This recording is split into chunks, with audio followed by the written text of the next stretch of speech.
دیارین کمادوی دا جخولا پلیک عراقی و گرانه دا یا ندوک لیاریگا خو میوانداری یا مرور کرد و انجام دا یا ندوک شاب دو گلان بی برانبر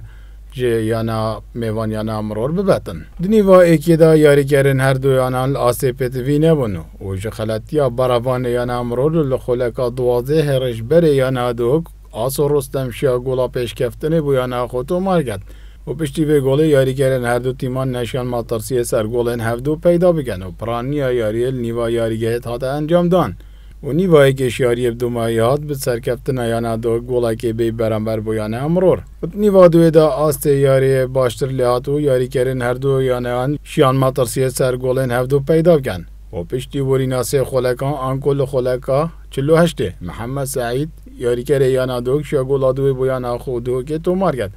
و پشتی به گله یاری کردن یا میوان بزاف کردن جبو تو مار کردن گلان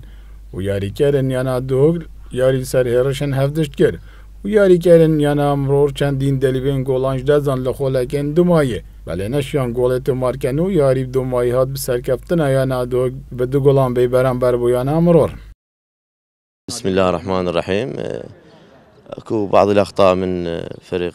مالتنا استغلوها فريق هندك خلتي يعني ما هبون يعني الدهوك مفاجئ ورقت گشتگرن و وستیان یاری کردن و شارزه یعنی برانبر اگرین خسارتی هم بون پیروز بید یعنی الدهوک به پانیا خود لیاریا به دوی خسارتی بدل بکن.